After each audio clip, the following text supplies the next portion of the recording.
Maalab na pagbati Pilipinas. Welcome sa Alab Analysis. Ito si Janice San Eliao, humahalili kay Inday Espina Varona. Ngayong December 10 ay Human Rights Day at mainam na panahon ito para pag-usapan kung kamusta na ba ang lagay ng karapatang pantao sa ating bansa.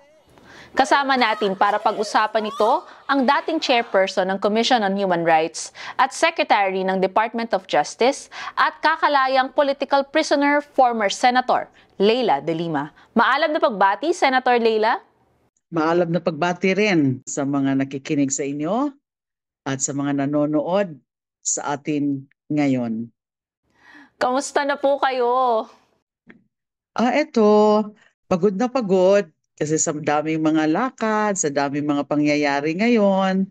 And bagamat nakapag-adjust na ako from yung naging buhay ko no nandun pa ako sa kulungan, pero naninibago pa rin actually ako kasi nga naku, araw-araw talaga namang may mga lakad ako, may mga engagements ako na hindi mga maiiwasan. Pero okay lang, nakakatulog naman ako ng maayos sa gabi. Dahil lang siguro sa tindi ng pagod.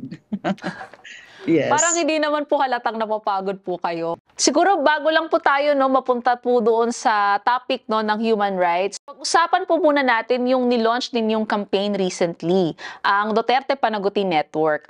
Bakit sa tingin niyo mahalagang itayo ang network na ito lalo na sa panahong ito? Napakahalaga talaga ng network na yan.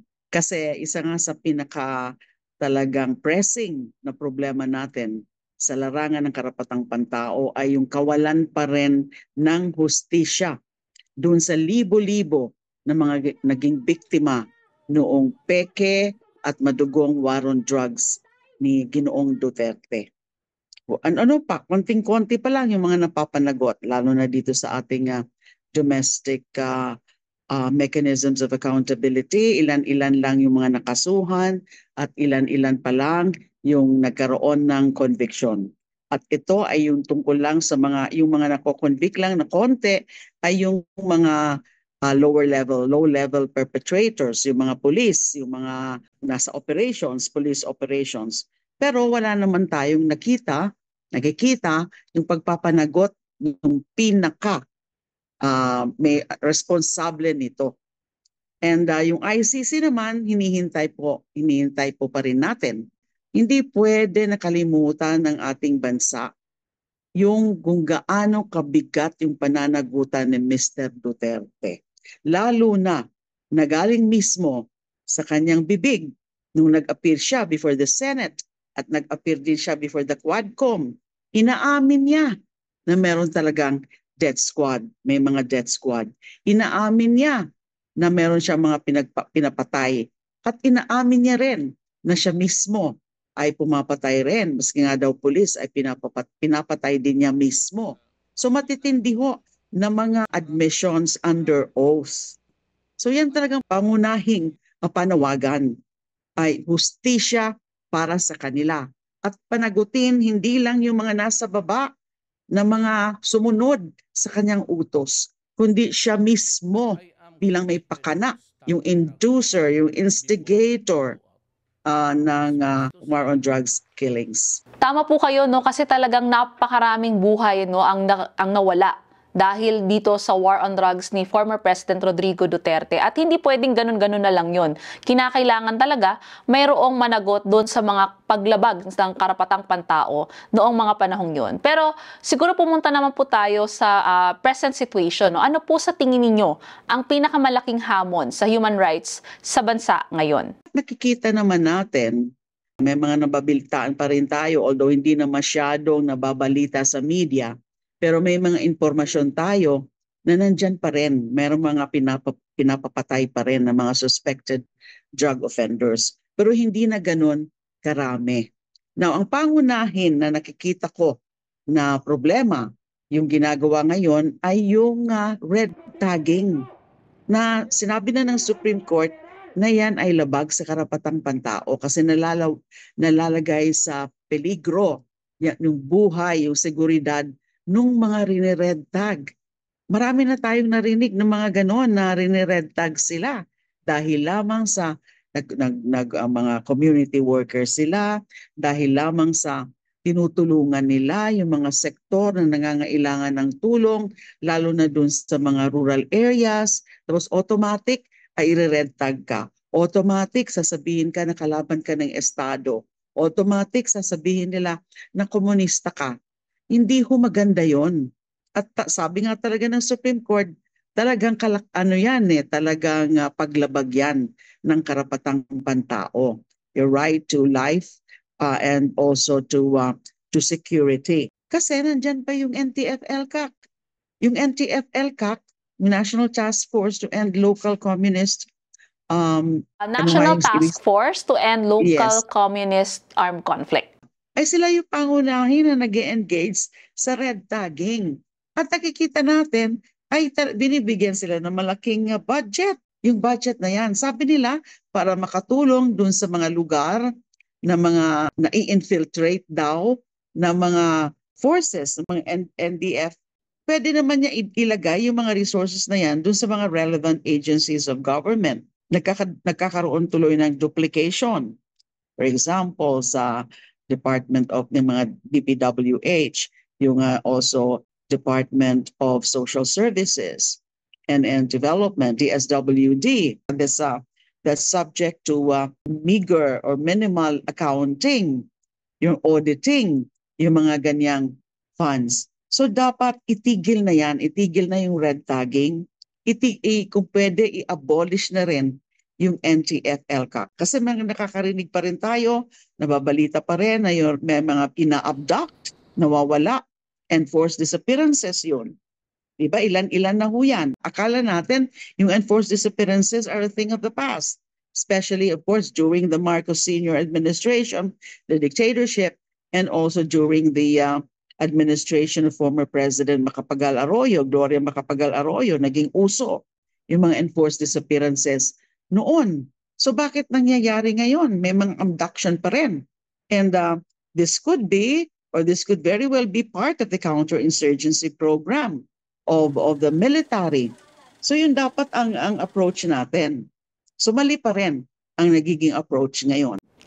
Tama po talaga, no, talagang napakatindi talaga noong effect, no, ng red tagging. At sa ilalim nga ng anti-terrorism law, makikita natin na hindi na lamang ito red tagging kung hindi talagang nagkakaroon na ng terror tagging. At nagre-resulta ito to physical harms at yung binanggit nyo nga kanina na mga cases of enforced disappearances under the Marcos Jr. administration.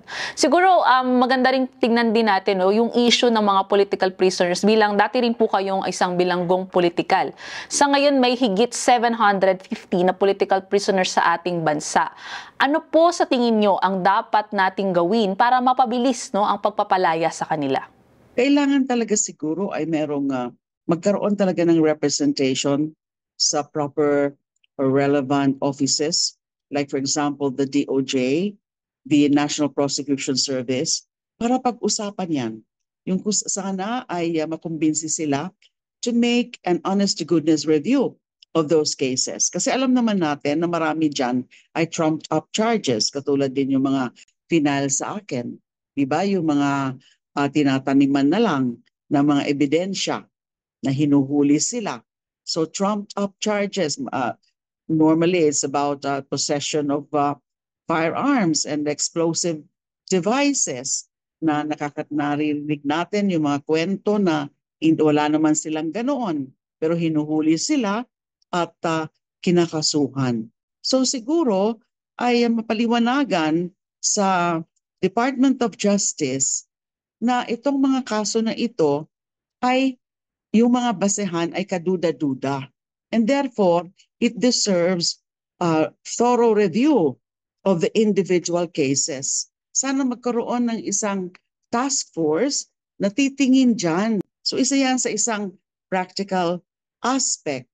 And syempre, yung it requires collaborative efforts on kindred spirits dun sa mga organizations working for them, working for the interest and welfare of these PDLs na wrongly accused of crimes, so that they can also do some lobbying, they can also do some advocacy work with a view of achieving their release and achieving justice. Para po sa susunod nating katanungan, no, kasi hindi lamang po kayo naging saksi, kung hindi kayo mismo ang nakaranas kung papaano nawasak ang karapatang pantao sa ilalim ni Duterte. Hindi lamang sa paglabag dito, kundi sa mismong konsepto, no, ng karapatang pantao. Sa tingin niyo po, paano po natin mawawaksi ang negatibong pagtingin ng publiko sa karapatang pantao? I-maximize natin yung human rights education. At yung human rights education not only in the schools, not only in the colleges, para maintindihan ng mga bata, yung mga estudyante, yung gaano kahalaga ang human rights at ang pagrespeto ng karapatang pantao. At importante rin yung human rights education sa various sectors, sa mga communities, sa grassroots. Kasi ang karamihan ng mga pagkakaintindi ng karamihan ng mga kababayan natin ay kapag human rights advocate ka, ay kakampi mo yung mga kriminal. Kapag ang Estado ay nandyan at tinatarget ang isang individual, hindi siya balanse. Kasi the state has all the resources at its disposal, has the manpower at its disposal. Then i-compare mo sa isang tao na hindi ginagalang yung human rights, na hindi kinikilala yung mga basic rights, and lalo na sa mga akusado. Kasi napaka-importante yung presumption of innocence until proven otherwise. And then yung right to life nga, yung right against arbitrary deprivation of life. Yun ang nangyari dun sa mga biniktima, dun sa war on drugs, na pinaghinalaan lang ng mga drug offenders sila, and then walang paglilitis, ay basta-basta na lang pinapatay, na wala namang karapatan ang Estado na pumatay kasi in the first place, wala na nga tayong death penalty. So kung paano yan mapaintindi sa grassroots, sa mga masa, na yung usapin ng human rights are actually usapin ng pang-araw-araw.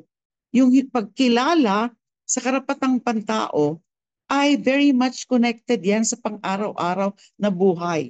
Hindi rin naiintindihan ng karamihan na pag ipinag-uusapan yung karapatang pantao, we're not just talking here about civil and political rights. We're also talking here about social, economic, and cultural rights. Right to food, right to education, right to housing, right to clean environment.